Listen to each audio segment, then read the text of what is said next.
Just wanted to say good morning to everyone and welcome to OPR's Webinar Wednesday series. My name is Eric DeCock. I'm the Program Manager for Planning and Community Development at OPR.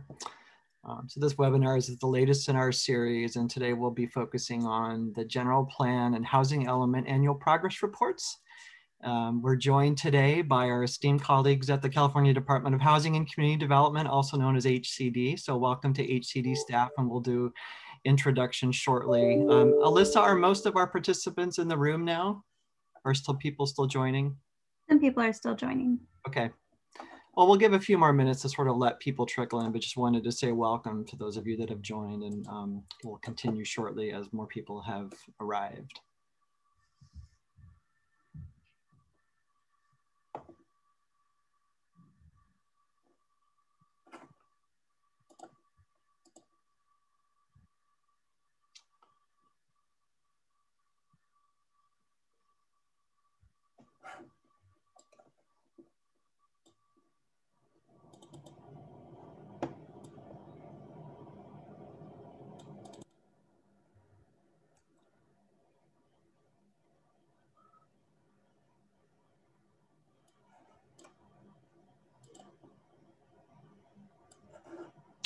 Okay, why don't we go ahead and get started here. Again, welcome to those that have just joined to OPR's Webinar Wednesdays. My name is Eric DeCock, the Program Manager for Planning and Community Development at OPR, the Governor's Office of Planning and Research.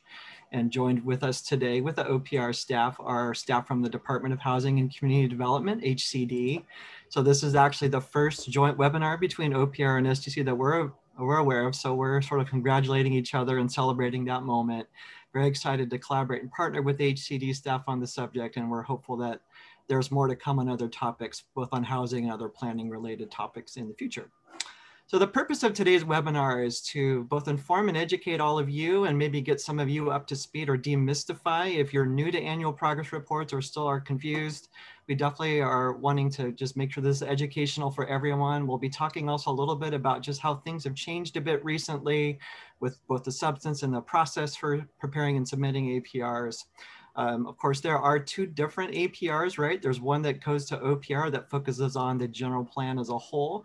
And then there's a very specific separate APR that goes to HCD that many of you are also aware of, and HCD is here to talk about that specific piece today. There have been some changes in the law as well. So Helen at OPR will cover those. The charter cities are now required to submit APRs. That was optional before, so we'll cover that as well. So we'll cover all the requirements and kind of differences between the two types of APRs today, and get into the weeds on some of that later. But the purpose of today's webinar is really to build an awareness and understanding of what the APR mechanism is, what it's designed to do. And really, we believe, both OPR and HCD, that it's designed to ensure transparency and accountability to the public and decision makers about the progress that's being made in not just adopting and keeping plans current, but in implementing those plans to achieve their intended outcomes. So, APRs are really for the people, right? They're not just a box that we're checking from year to year. We know sometimes it can feel that way. Some of the reporting requirements are data intensive, but at the end of the day, the local general plans and housing elements aren't just plans, they need to be implemented. And so this progress reporting is really designed to keep us all accountable and make sure that the plans that we're adopting and maintaining are on track to achieve their outcomes. And of course, to make course corrections if we're finding that they're not making outcomes. OPR and SDC, we definitely take a look at these reports. They inform us as we're providing guidance or shaping policy, looking at funding needs and other tools and resources that we provide to you. So we really feel that APRs are really important for that reason as well, not just for you, the local governments who are preparing those. And I just also wanted to close by saying, and the purpose, that OPR is the state's planning agency, and HCD, of course, is our housing agency in California. And together, we're actively working towards addressing our housing crisis and trying to further the state's planning priorities and all of the work that we're doing, which is to promote infill development, address our housing crisis by accelerating the production of housing, making sure that the development we're seeing is compact and efficient and is protecting our natural resources, furthering the value of our natural working lands, and promoting and addressing solutions to solve our climate crisis and build resilience in our communities. At the end of the day, the state isn't really the one doing the planning, right? It's the local governments that are preparing and adopting and implementing plans. So we want to make sure that all this planning is on track and that we're learning from what you're doing annually about what's working and not working, and keeping all of us accountable, state and local government together. So with that, that's sort of my intro of what we hope to accomplish today, the why for annual progress reports. Just a few housekeeping items, and we'll do some introductions. We do have the slide decks available. Oftentimes that's the first question that pops up. So just so you folks know, we do plan to share the slide deck with all of you in an ADA compliant PDF format. Those slides will be provided to everyone who registered. The panel is also being recorded and will be posted to OPR's YouTube channel, and we'll put the link in the chat shortly for those of you that don't know we have a YouTube channel, so that you can book that for later viewing or sharing with your colleagues or your networks. We do plan to answer questions following the presentations today. We probably won't get to all of them, we rarely do, but just know that some of this team members here will be trying to answer some of the questions in writing as we go. And then we will be selecting some questions to answer live as well. So just know that that's sort of our approach to Q&A today. So without any further ado, I think that covers housekeeping. I'm going to go ahead and do introductions now, and I'll start with the person on my top left with Alyssa Montanez. Hi, my name is Alyssa Montanez. I am a special assistant here at the Governor's Office of Planning and Research. Helen. Hello, everyone. I'm a senior planner with OPR, and I primarily focus on housing, and I also oversee the submission of the annual progress reports on behalf of OPR. So, hello, everyone. Thanks. Let's go to HCD staff now, and we'll start with Annalisa. Hi, my name is Annalisa Osterberg, and I'm an analyst with the California Department of Housing and Community Development, and I'm a member of the APR teams that helps to monitor the email box. Tom. Hey everyone, Tom Brinkhuis. I am a specialist with the Housing and Community Development Department, also part of the APR team. Yeah, thank you for joining, participating. Let's go next to Eddie. Hi, my name is Eddie. I'm also an analyst at HCD. I'm also part of the team that checks on the APR inbox, and will be presenting about the APR training today. And Sydney. Hi, everyone. I'm Sydney Bennett. I'm also at HCD working on our APR team, and will be presenting today, and then also answering questions over email and helping you all with your APR submissions. Great. Thanks, everyone. So now, after introductions, we're going to go to a quick poll. So I'm going to hand it over to Alyssa, who's going to administer our interactive poll to kind of get the day going here. Thank you, Eric. And we're going to push out our first poll. We just kind of want to get an idea of who is in the audience today. And some of our answers are local planners, city manager, consultants, state staff, general fans of annual progress reports. I'm going to give you folks about 30 seconds to go ahead and answer the poll, and then I will share the results.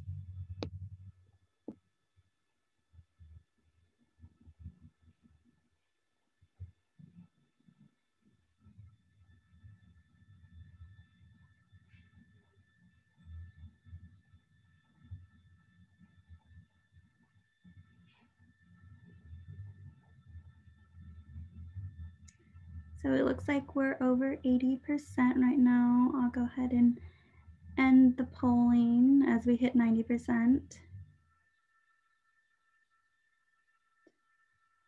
And here are our results.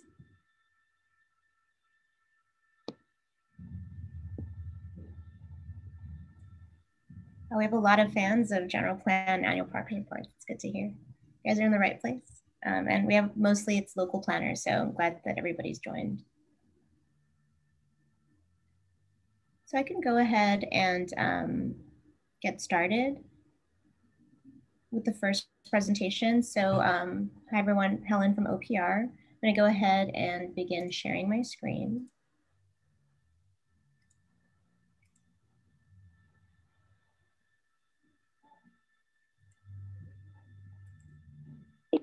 Local planners, so I'm glad that everybody's joined.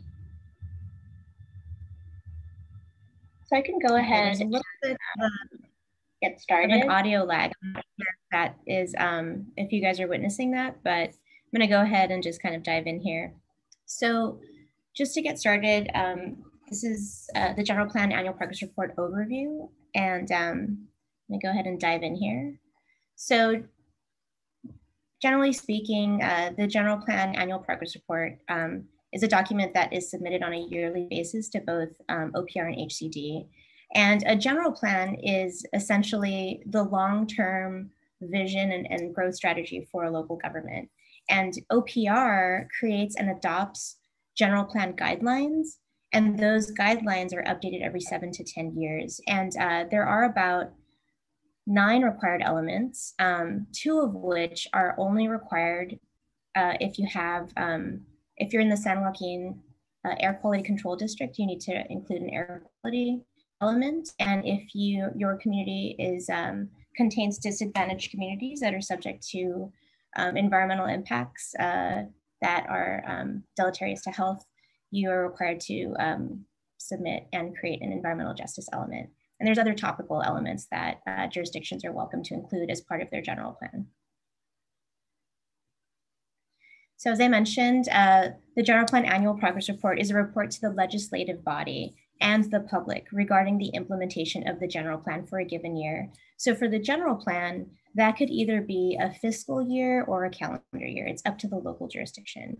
And so the general plan APR must be presented to the local legislature for review and acceptance, usually as a consent or discussion item before it is submitted to the state.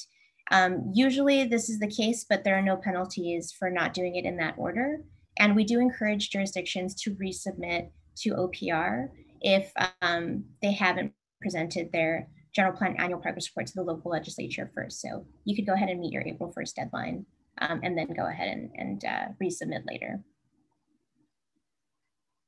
So as I mentioned before, the deadline is April 1st. And so effective January 1st, 2019, and I know there was a question in the audience about this, SB 1333 removed the charter city exemption for this requirement. So as this was basically legislation that was passed in 2018, and all jurisdictions, all cities and counties are required to submit a general plan annual progress report and a housing element annual progress report to both OPR and HCD by April 1st of each year. So this is the OPR website for the General Plan Annual Progress Report. I've included a hyperlink here that you can click on. This is essentially where you'll find information regarding the Annual Progress Report. There's a link to a memo that details all of the instructions for doing so, the email address where you can email the report, and we also have a link to HCD's guidelines on our website as well. So the general structure of a general plan annual progress report is that there is no standardized form or format. It's really up to the local jurisdiction. And we at OPR see a range of annual progress reports that go from 8 pages in some cases to hundreds of pages. So it's really up to the local jurisdiction. It does not need to include an update on all the elements, only those elements that are being implemented for that given year. It can also borrow from other jurisdictions' reports if it relates back to the implementation of the general plan. So you can use budget reports, state of the city reports, especially when they pertain to land use updates. And reporting on planning activities as part of the general plan is required even when you're undergoing a comprehensive update. One of the common questions I get is, we're updating our general plan. Do I need to include and submit an annual progress report? And the answer is yes. We want to know that you're updating your general plan, what you're thinking about, and just so that we can keep track and so that you can meet your deadlines and your requirements each year. So in terms of the suggested general plan APR contents, we just suggest that you start with an identification statement, right? So your introduction, table of contents, the date of your last general plan update, and the date that the general plan APR was accepted by your local jurisdiction. We want to hear about your implementation measures for the year. Also want to know that you've been reading the general plan guidelines that is on OPR's website, and that you're concurring with those latest policy changes. So for instance, just a few years ago, we had the new environmental justice element law change. You're also now required to submit to consult with Native American tribes for certain land use element updates. And so we want to hear about all of how you're meeting those new state requirements. And we also want to hear about your local legislative priorities for land use decision making. So any emergency ordinances, moratoria, changes that have happened as a result of wildfires, all of that information. Other things that we'd like to hear about are your goals, policies, and objectives that need to be added or deleted, right? And we also want to hear about, any master plan creations, specific plans, annexation, updates, major development applications processed, et cetera. The level of granularity is really up to the local jurisdiction. These are all just suggestions. So additional content could also include any interagency or intergovernmental coordination efforts and areas for improvement. And so, the implementation of any environmental impact report mitigation measures or negative declarations. And we also would love to hear about your equity planning considerations for the year. A lot has changed this past year. We're still in the middle of a pandemic. And so any planning sort of measures that have impacted certain ethnic groups or socioeconomic populations, or any changes that the town is considering to improve, the lives of these groups, we would love to hear about that in your general plan annual progress report. We also love to hear how you've summarized efforts to promote infill development while preserving cultural and historic resources, as well as how, your town has protected the environment, agricultural resources, and other natural resources. And we also want to hear about your jurisdiction strategy for economic development, as well as how you're monitoring long-term growth, right? So we want to know, in terms of your population growth, your employment growth, land use development. So all of these broad topics are welcome topics to include for your general plan annual progress report. And other actions related to the general plan, such as outlining your department goals, objectives, activities as they relate to land use planning, any sub-regional outlooks of population growth, housing, job generation, any comments that other boards or commissions have made with respect to general plan implementation, customer service improvements, reviewing grant administrations, right? Any new dollars, federal dollars that have come into your town. We know that there's a lot of stimulus dollars that are coming in. We'd love to hear about how that is impacting your land use decisions on a local level, right? And we'd also love to hear about any technology improvements you've made, such as implementing a GIS system. I know that SB2, which is Senate Bill 2, which passed a few years ago, provided a lot of dollars. It was an over-the-counter planning grant program for local jurisdictions. A lot of jurisdictions elected to update their planning processes and make those planning permit processes electronic. So we'd love to hear about those types of improvements as well. So the general plan annual progress report submission to OPR will now only be accepted as an email. We used to allow these reports to be mailed in, but due to the pandemic, that's become very complicated. And so I think, we're just going to go ahead and accept it via email now. And if the general plan annual progress report is too large to include in an email, you're welcome to send us the hyperlink that we can download the annual progress report rather. So we understand that there's email limitations on size and whatnot.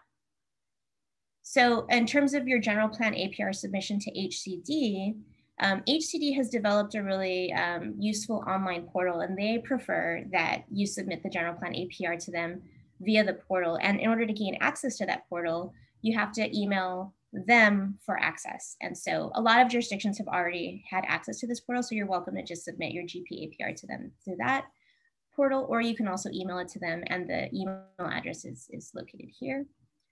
And so I just want to go over a quick difference between the general plan and the housing element APR. So the general plan APR could report on either the previous calendar or fiscal year, while the housing element must be a calendar year, the housing element APR.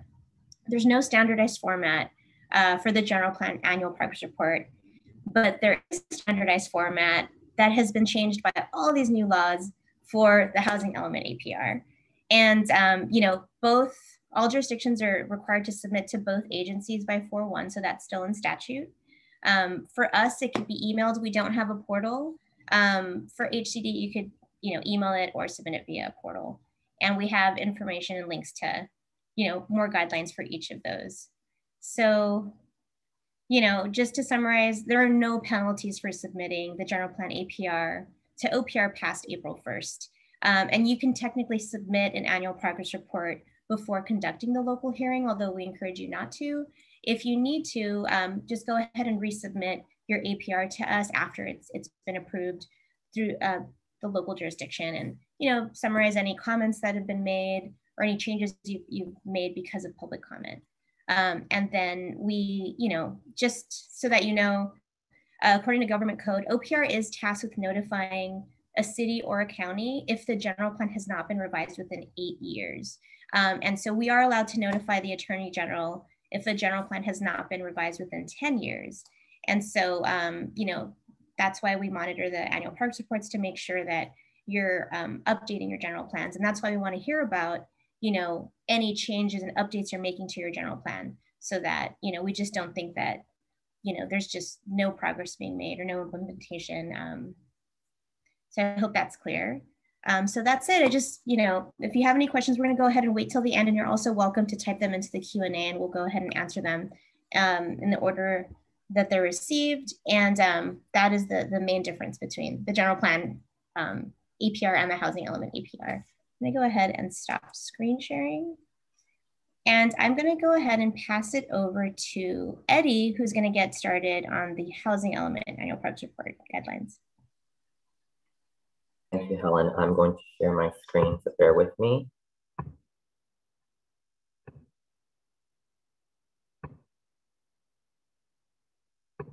You all seeing this? Are you all seeing this okay? Yes. Okay, thank you all for your interest in this online training for the Housing Element Annual Progress Report, which from here on out we'll refer to as the APR. We've already done introductions, but my name is Eddie. I'll be co-presenting with my colleagues in HCD's Housing Policy Development Division. And I'll set the stage, and Sydney and Annalisa will talk us through the real meat of the APR, which is the various tables. I'm going to start off by talking about our primary learning objectives. During this webinar, you'll gain a stronger sense of the background and context behind this process, the major changes to the 2020 version of the APR form, benefits of completing the APR, overview of each of those tables where you'll be actually filling out the content. We'll talk about helpful features of the form, and then we're gonna talk you through how to submit APRs. Each jurisdiction, and that is a city or county, must prepare an APR on the status and progress in implementing its housing element. This requirement comes from Government Code 65400, and this report must be submitted to both HCD and the Governor's Office of Planning and Research, or OPR. Please note that each jurisdiction must also complete a general plan APR, as Helen said, and submit that annually, but this training will focus only on the housing element APR. Aside from one new requirement due to AB 1255, the requirements and format of the form have not changed from the 2019 APR. We've added some features intended to make filling out the form easier, and as was the case last year, you may upload the form directly into our database.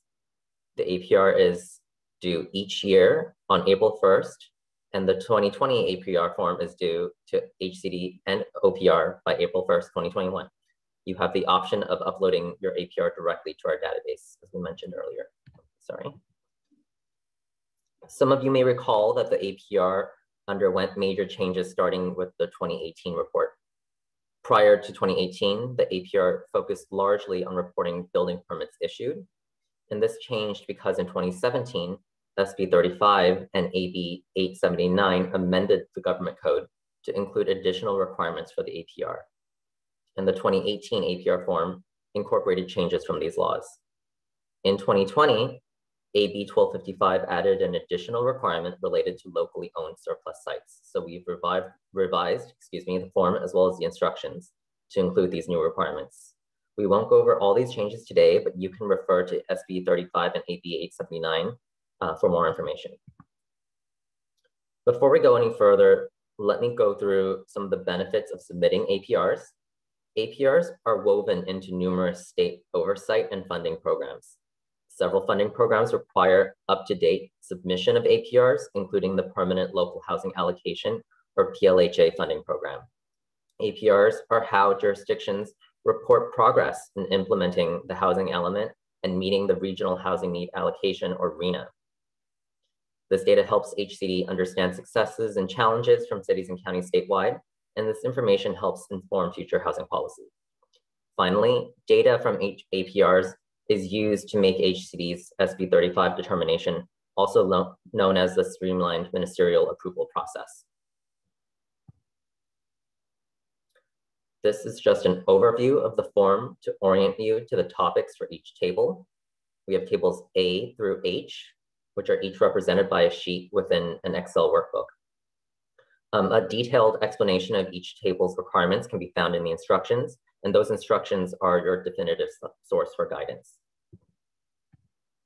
Before we even get to the table, we have a Start Here tab where you enter your jurisdiction name and all contact information, including the mailing address. This is also your first preview of some of the conditional formatting in the form. Required cells are highlighted in yellow, and some cells only become yellow once part of the row or table is filled out. That is, certain tables or rows, once certain tables or rows start being completed, there are accompanying cells in that row that also must be completed. So the yellow goes away when you provided the requisite information. Any yellow in your APR form should be a flag to you. We'll remind you several times of this throughout the presentation, but all the tables have required fields if they're not left blank. Tables that do not apply to your jurisdiction, tables that do not apply to your jurisdiction must be left blank. So this happens when a jurisdiction does not have a related activity to report from that calendar year. If you have no activity to report in a table, just leave it blank. Please don't add any notes such as nothing to report or NA, because that will cause a lot of incorrect yellow highlighting to show up in your APR. We also have, before you actually start filling out the form, an importer which can copy over information that you entered on a previous year's form. And this can be handy if you have housing developments that have moved through the planning and building process, and you just need to add additional activity for a project. For example, if you reported a project as being entitled last year, and this year you need to report that it received a building permit, the importer copies over that project information, leaving you only needing to complete the additional building activity that occurred. Note that the importer will copy most tables, and you can usually delete any information copied by the importer into table A, as that will no longer be necessary to report since it occurred last year. And with that, I'll hand it over to Sydney to talk about table A and A2. Thanks, Eddie, for providing that overview. I'm going to start walking us through the various tables in the APR form.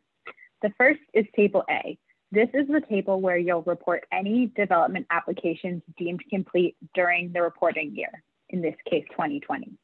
This will include both applications for planning approvals and for building permits. As Eddie's already mentioned, the fields highlighted in yellow are required. Fields highlighted in green are required if applicable. So for example, here in green, the highlighting is for the affordability level of these different units. So you would only enter the number of units in whichever column is applicable, and then you would leave the rest blank. The next table is table A2. On table A2, you'll report projects that completed entitlements, received a building permit, or received a certificate of occupancy during that reporting year. You would still list a property on this table if it didn't have an entitlement, but for example, received a building permit or a certificate of occupancy. Properties may be included in both tables A and A2 if they have applicable activity in the 2020 year. RHNA credit is given based on the building permit section of table A2. So it's really important that that section includes any applicable properties for you to receive RHNA credit. You'll only enter the number of units in the section of the form that it applies to, whether that's entitlements, permits, certificates of occupancy. Once you enter in units for any of those sections, you'll be required to enter a date associated with that. You can include projects from prior years in table A2, but this is not required. They may show up if you've used that importer form, but you're welcome to delete any rows where there was no activity in the 2020 calendar year. In Table A2, you'll only enter the number of net new units. For example, if a duplex is demolished to build a fourplex, you'd only report those 2 net new units. If a single family home is demolished and replaced by a new single family home, there are no net new units associated with that property, and it does not need to be entered into Table A2. If you select below market rate for any of the affordability levels of your property, but they are not deed restricted, you'll be required to provide an explanation of how you determined this affordability level. For example, maybe you looked at prices of comparable properties. HCD has posted an affordability calculator on our website to help you with these determinations. As a reminder, for something to count as a unit and be entered on Table A2, there must be a kitchen. If communal meals are the only option at that property, then that would be considered group quarters and not housing units. If your jurisdiction had a home key project that has been converted to have kitchenettes, then that could be counted in Table A2. On the next slide, I'll be walking through Tables B and C. Table B auto-populates. You do not need to fill out any information in this table. If you're not seeing information there, it may be because you have not entered your jurisdiction name and year in that Start Here tab that Eddie walked through. So just make sure that you've entered that. Table B will populate from the current year of Table A2, and then it will be pulling from our database for all of the past years. If you see an error in Table B, please contact HCD. If you just change the data directly in the table, it will not update an HCD system and you will not receive RENA credit for those edits. If there are missing units, you likely need to update information in a past APR, and if you contact us via email, we can assist you with that. Table C only applies if you have rezoned sites due to a program in your housing element or as required by no net loss law during this reporting year. Please do not report any sites that were rezoned outside of the reporting year. If this table does not apply to your jurisdiction, please just leave it blank and move on to the next table. I'm now going to hand it off to Annalisa to continue walking us through the different tables in the housing element APR form. Thanks, Sydney. So continuing on, Table D reports the status of implementing all housing element programs. This table is required for all jurisdictions and has to include a separate entry for every program in the housing element. We understand that the formatting of this table sometimes causes difficulties. If you run into issues, please feel free to reach out to our team and we can suggest a few things for you to try. Importing your entries from last year's form and then just updating the implementation status may also make filling out Table D easier. Then Table E reports commercial development bonuses approved during the reporting year. This form likely will not apply to most jurisdictions. Next slide.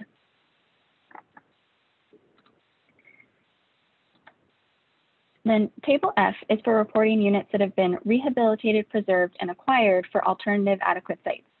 Alternative adequate sites is a provision of housing element law that allows jurisdictions to get credit for preservation activities and reduce the number of sites identified in the housing element. Table F includes 2 sides.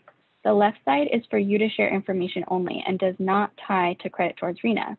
This section of the table is unlocked and we recommend that you fill it out just for your own records to keep track of any rehabilitated and preserved units. Then the right side of the table applies if the jurisdiction used the alternative adequate sites option in the housing element review and has units to credit towards RENA. Please contact HCD if you think this applies to you. Additional documentation will be required and HCD can assist you in completing this form. Then Table G reports on locally owned sites that were included in the housing element sites inventory and were disposed of by the jurisdiction.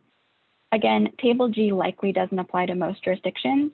A site has to meet 3 different conditions to be included in this table. It has to first be a locally owned site, second, have been included in the housing element site inventory, and third, have been disposed of by the jurisdiction. So most likely, most sites will not meet these conditions. Next slide. Then Table H was just added this year due to changes enacted by AB 1255. This table requires that local jurisdictions provide an inventory of all locally owned surplus, exempt surplus or excess land. So if your jurisdiction does have some locally owned surplus land, you're required to report on a few things, including APN and address. Next slide. Then the summary tables at the end of the APR auto-populate with information on, first, projects that were approved using a streamlined ministerial process, and second, the number of applications that were submitted. The summary tables are only there for your own information. They auto-populate with information already provided and can be easily printed for your own records. An important thing to remember is that the totals in the summary tables are counted based on the dates provided in earlier tables. So for example, building permits will only be counted if the year of the building permit that it was issued matches the reporting period for that APR. So if you notice that the totals aren't adding up to the right number, the first thing would be to check whether or not you've entered the correct years earlier in the table or in the form. Next slide. If you are a recipient of a LEAP grant, you are required to report on the status of your grant in the APR. The one thing to note here is that you should only start reporting after you've executed a contract with HCD, not before. Next slide. The most common reason that APR submissions fail is due to missing information, but the conditional formatting in the form helps you identify areas where this might be the case. Anything in the form that is required is highlighted in yellow. Anything that is green is only required if that field applies to your project. So for example, in table A2, once an APN is listed for a project, the required fields, in this case, street address and unit count, become highlighted in yellow. But the section to the right in orange is highlighted in green because it's only required if you have issued an entitlement for that project during the reporting year. Next slide. So the Finish Here tab contains several additional tools that may assist you in completing the APR form. The first tool is a validator. This will run a check of all required information. The validator creates two files. One is a file with a copy of the APR with problematic cells highlighted, and then the second is a list of problematic cells with the exact cell number with the error. Then the second tool helps format table A2 for printing. Since table A2 has so many columns, printing onto one page is not super easy. So this tool will create a workbook with 4 tabs, one for each reportable activity and one with the project identifier information. And then the third tool is a date checker. This highlights in orange dates which occurred outside of the reporting year. You can always leave these activities in the form, but to ultimately get credit for those units, they have to be reported on the APR for the same calendar year. So this tool helps you identify if you may have reported these units on the wrong form. Next slide. There are 2 ways to submit your housing element APRs. First, HCD has an online system that allows you to upload the form yourself. If you don't know your username or password, you can just reach out to us and we can send that over to you. And then you also can submit your 2020 APRs via email to apr@hcd.ca.gov. But if you do so, please send an Excel workbook attachment and not a PDF copy. Next slide. So again, all 2020 APRs are due by April 1st. If you run into any issues during the submittal process, please don't hesitate to reach out to us. Our team is actively monitoring our email box and happy to help in any way we can.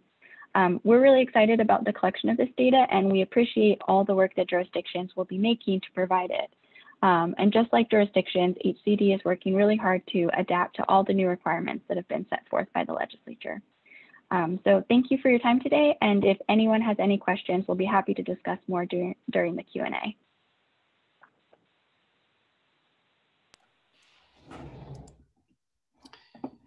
Great, thanks Annalisa, and thanks to all the staff on OPR and HCD who have presented this morning, great presentations. Such stark differences between the annual progress reporting requirements, but definitely good to get that overview and some highlights of what's changed and how to successfully submit APRs to both agencies. We're now going to move into our question and answer time, and I noticed that numerous questions have already been answered in writing, so thank you to those that have done that. We do still have a number of open questions, and I do see a few that are marked to answer live. So why don't we go to those that are marked first, and then we'll work our way through. The first question, how can local organizations hold city councils or staff accountable if there's no penalty for submitting their APR after April 1 or anytime after April 1. So I think Helen would like to answer this question. Hi, Shane. So that's a really good question. And I think that really gets at the heart of the purpose of the annual progress reports, right? It is a check to, the local constituency. And we want to make sure as a state that local governments are accountable to their constituents in terms of the implementation of the general plan. Some ideas for just making local governments aware that their annual progress reports are not only need to be required and submitted to the state, but also be reviewed by local constituents, is just to go and maybe urge local council members, or perhaps contact, during public comment hearings when the city council is meeting. You're welcome to basically get in a queue and ask the local city council and ask if there are any plans to create an annual progress report for the general plan. I know that most jurisdictions do submit housing element annual progress reports because of the nature and attention placed on the housing crisis, but not very many jurisdictions at this time submit general plan annual progress reports. And I think there's a lack of awareness in terms of the law changes. And so many charter cities were exempt from doing so. And I think it's just a really good idea to bring awareness to this issue. As I mentioned, there's no penalty for submitting it after April 1st, but we do encourage the city council to contact OPR if they have any questions about doing so. So you're welcome to connect them to us. And we're happy to also speak to your local government, city council, city managers, planners who are basically developing the annual progress reports and ensuring that all of the information is included in that first annual progress report for your city. I hope that answers your question, Shane. So I'm going to go ahead and turn it back to Eric for the next question. Okay, I don't see any others marked as answer live, so I'm just going to go from top to bottom here. The next question comes from Jeff Newman, and it says, a general question for later in the discussion. Given the increasing need for affordable housing and the increasing challenges of housing instability and subsequent homelessness due to the pandemic, is the assistance guidance suggestions on pathways to achieve housing element from HCD, and are there any consequences for not achieving the goals of the housing element? So I would definitely want to defer to HCD on this question if anybody wants to take a stab at an answer.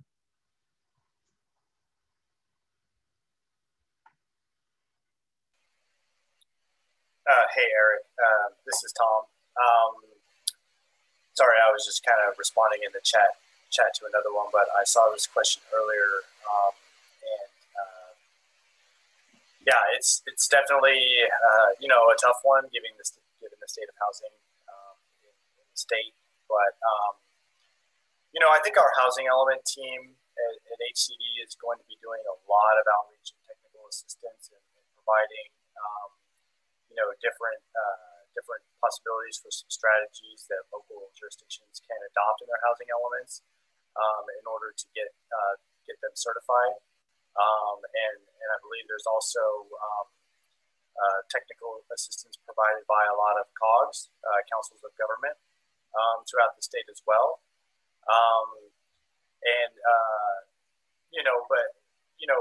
Our technical assistance efforts are, ongoing and expansive. And if you have any questions on assistance, feel free to reach out to HCD. As far as consequences for not achieving the goals, the housing element is a document that states a lot of goals, right? As a housing, as part of the general plan, there are broad goals that should be stated in the housing element, as well as policies and programs that you implement in achieving those goals. And HCD certainly has more emphasis on some than others. There are programs that are specifically related to rezoning of sites that the jurisdiction is committing to. Not implementing programs like that, there definitely are consequences for that. And then there are also goals like the RENA goals, and the consequences for not actually achieving the construction of those RENA goals. We can look to recent legislation like SB 35 which requires HCD to evaluate the construction that's reported on the APRs, and then based on whether or not you're meeting those goals, you may be subject to the SB 35 streamlining. So yeah, a lot in that question, and I don't know. Hopefully I touched on some of the main points of it. Great, thank you so much, Tom. The next question comes from Ashley Werner. What does revised mean? Is it any revision and how substantive?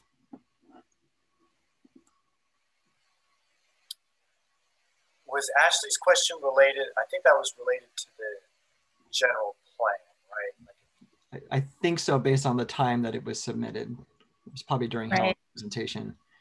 Right. So in terms of the general plan, any revised elements of the general plan. So for instance, if there is a general plan amendment that was made due to accommodate a certain increase in zoning, that would be a small revision to the general plan that could be included in the annual progress report. Just as a general reminder, according to state law, there are no more than 4 amendments made to a general plan each year. There's no more than 4 allowed each year. And so there are certain exemptions for changes to local coastal plans and making amendments to the general plan in order to accommodate local coastal plans. There's also an exemption for any type of spot zoning that relates to the project, a residential project that has 25% low or moderate income housing. And so, but any of those types of revisions to the general plan through amendments are also, reportable. Great, thanks, Helen. Another question comes from Steve Bardwell. It says, how does the housing element APR reflect the explosion of short-term rentals, Airbnb, that are reflecting the availability of full-time? Oh, I think someone is actually answering that live, so I'm going to go ahead and skip over that. Eddie has taken a stab at that. Let's go to Rihanna's question below that. For number 6 in the OPR memo, the degree to which the general plan complies with guidelines, et cetera, shouldn't everything we include in the general plan comply with OPR's general plan guidelines? What kind of response is OPR looking for here? So Helen, maybe that's one for you.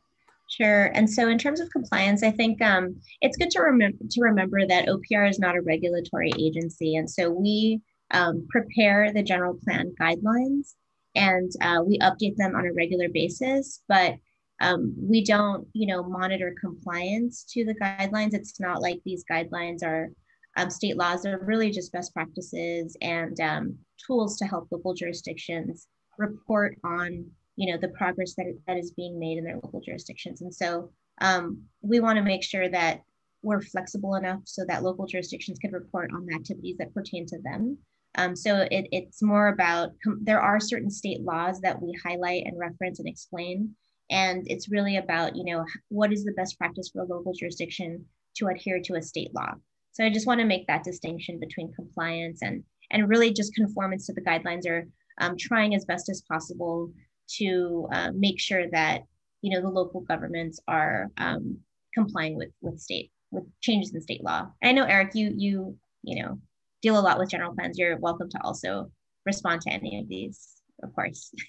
Yeah, no, that's a good answer, Helen. I want to move on to actually a few questions. I see some chatter popping up about the statutory deadline and enforcement. So I think just to clarify for folks, OPR is not a regulatory agency, and we do not have the authority to come after local jurisdictions for failure to comply. HCD does have that authority on a number of points with respect to state housing law. So there is a distinction there.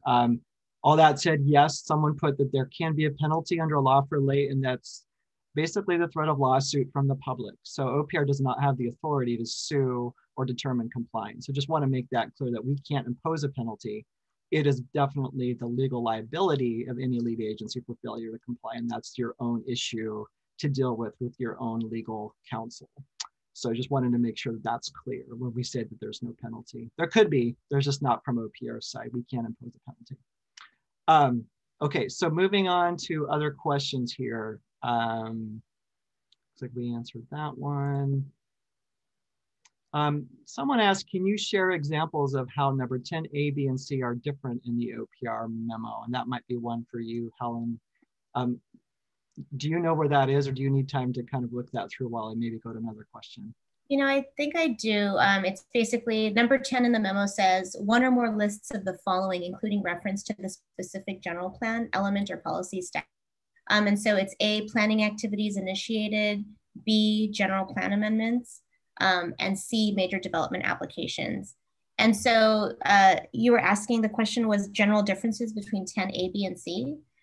So planning activities could be, you know, anything pertaining to annexation studies, perhaps changes to other types of plans, perhaps climate action plans, local hazard mitigation plans. So there's other planning activities that your jurisdiction may be involved in that ultimately, you know, deal with ensuring that the general plan is implemented. So, you know, we're, you know, open to hearing about all of those changes and activities that are initiated. And then B pertains to just the general plan amendments. So like I mentioned before, any spot changes or perhaps updates to the general plan, we'd love to hear about. So, you know, any plans to make amendments or any amendments that have been made. And then major development applications processed, you know, it depends on what's a major development in your town. For big cities like Los Angeles, that could be, you know, have a very distinct definition. And for other jurisdictions, that may be a smaller, you know, application. So it really just depends on what your jurisdiction considers a major development application. Thanks, Helen. The next question comes from Katie Moose, and the question is, what percentage of California jurisdictions have completed a general plan APR? I assume that means submitted, but she says completed an APR last year. Yeah, so last year we received around, maybe it was about 25% of all jurisdictions in the state submitted a general plan APR, but then we had about 40 jurisdictions let us know that they wouldn't be submitting an APR due to the pandemic. And so we probably would have gotten a much higher response, maybe, you know, 35, 40%. You know, in the past, because charter cities were not required, we typically only accepted them from general law cities, or if a charter city, you know, placed it upon themselves to turn in a general plan APR. So, you know, that's why we're creating this webinar, to create awareness about the requirements. So we hope to receive much more this year and in subsequent years.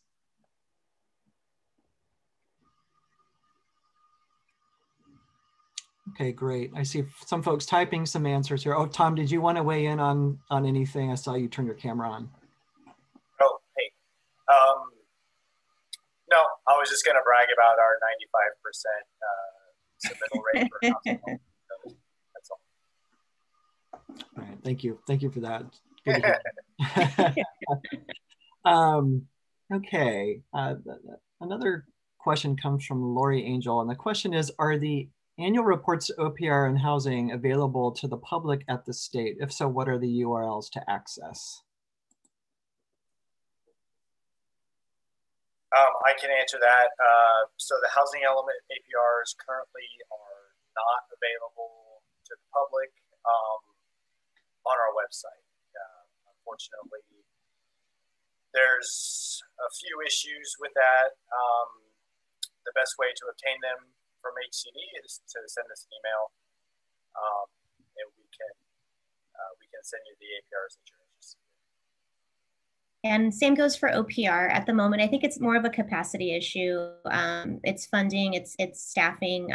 We don't have them available online yet, but you're welcome to email us, and I'm happy to send those APRs to you. And then I had typed this in another question, but we only started collecting electronic versions of APRs in about 2016.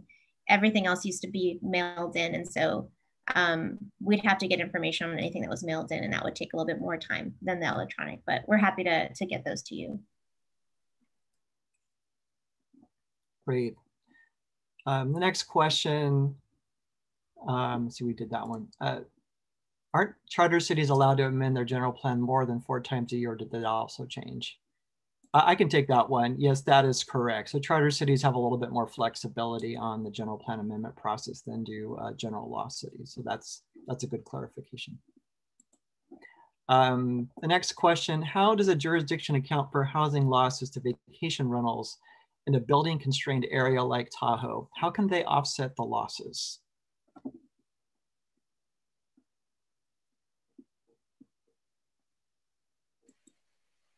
Sorry, Eric, can you repeat that question one more time?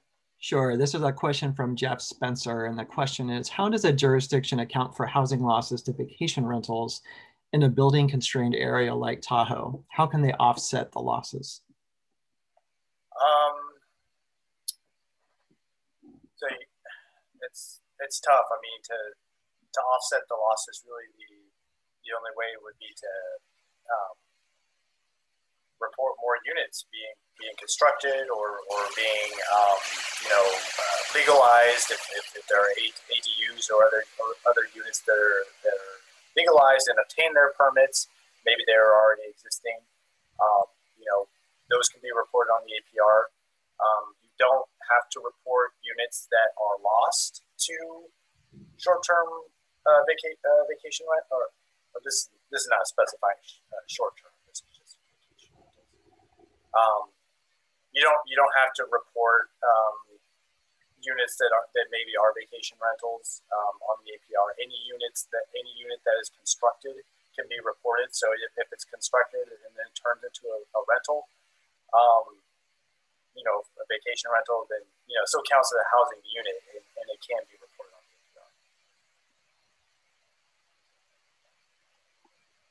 Great. I know that we're quickly coming to the end of our time, so I think maybe take one or two more questions, and then we'll need to wrap up here. The next question comes from Emily Studnicki, and the question is, you said a single-family house that replaces a single-family house does not need to be included in Table A2. So Table A is only intended for net new units, correct?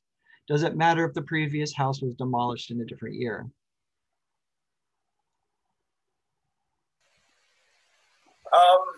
So we're getting into now a little bit of a gray area, but generally, yes, Table A2 is only for net new units.